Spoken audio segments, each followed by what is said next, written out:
Welcome to the Barge Ride In. My name is Josh. I'm Jared.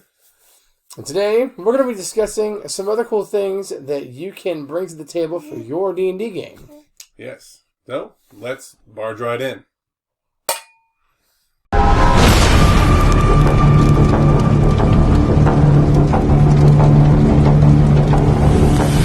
Your questions? Alright, looks like we've got a customer.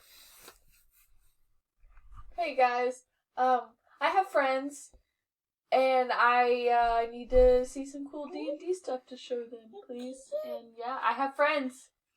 You have friends. I have friends. Well, it's good to know that you have friends. We have plenty of other cool things, D&D related, that we can show you. We brought plenty of stuff today, right? We sure did. Do you want to get us started? Yeah. So, last time we'd shown you some of the essentials that you needed. And, well, now we're going to show you some of the things that will probably benefit your game. Cool Stuff that's flashy and cool Yeah. and makes you look cool to your friends, because that is really important. Yeah, that's true. I guess. At least if you're a DM, you want to look, important, right? Well, one of the first things that almost every single... What?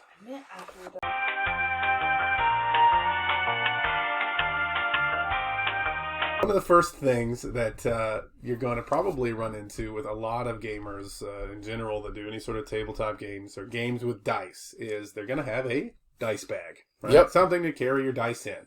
Now, most people always have one of these. Oh, all right? yeah.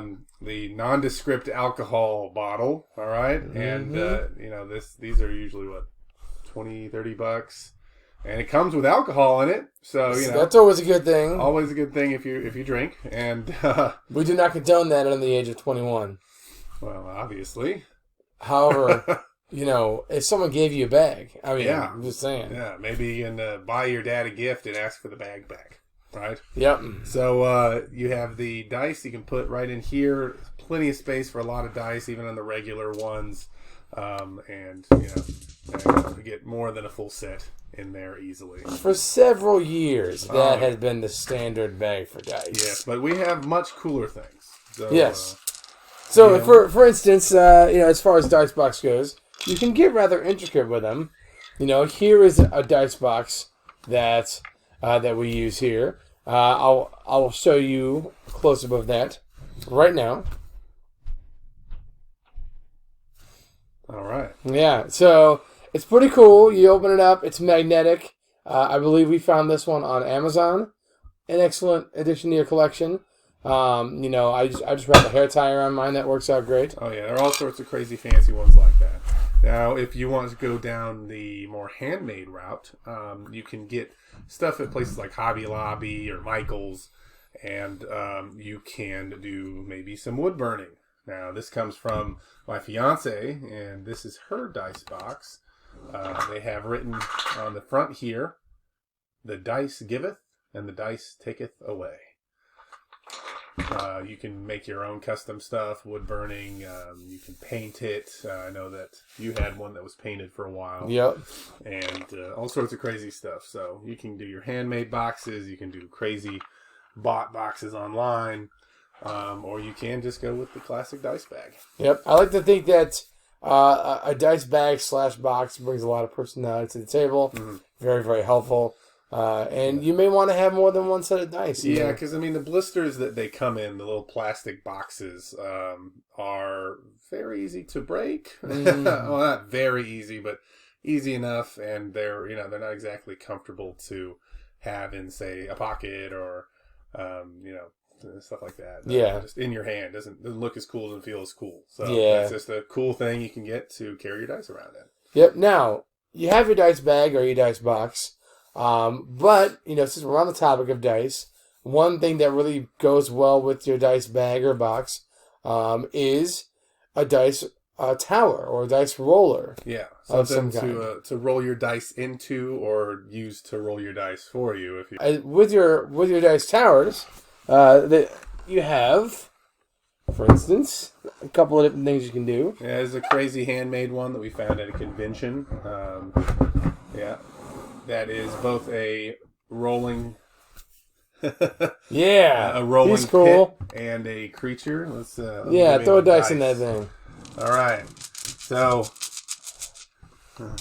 this Corona bag is working too well. Right. This nondescript alcohol bag is working too well. All right.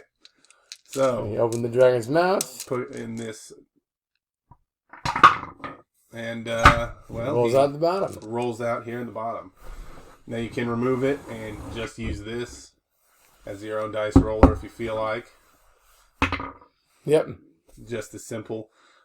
Something like this is rather large and clunky to take around with you, though. So this might just be a nice set piece if you have people coming over your games. Yep. Now you've got one over there yourself, right? Yes, I've got a leather and cloth one. Right. That's now this can fold up. I'm not gonna do the whole Very deal. confusing. No, that's not that confusing. Right. Anyway, when you have the whole thing set up, it's as simple as this. It can magnetically connect to other pieces that you can purchase of the same brand. In this case, you put it in the top of the tower, and it comes right out the bottom. Very simple tower. It's very nice, and it's portable. Might show you that it will fold up for you to be flat and more easily stored in, say, a laptop bag or something of that nature. Yep. So, and then you got a really cool one to show them. Yeah, right? This one is a treasure of mine. It's the most expensive of my dice towers. Best $250 I ever spent. Whew. Let me tell you. So this is a scroll tower. It's pretty cool. And so as you unload this and untie it, it's pretty awesome. And so Well, that's perfect for someone like you who likes doing building stuff and puzzles, because it's kind of what it feels like putting this thing together. Oh, absolutely. It's super cool. So when you roll it out here, you take your magnetic pieces like this, slide it in like that, and then run. And now throw a dice in there. All right. I keep putting the dice away like we're not going to be rolling so many dice. You know, all right. Boom. Look at that. Boom. Boom. Just like that. Yes. You know, dice towers are super fun. It keeps your rolling nice and random.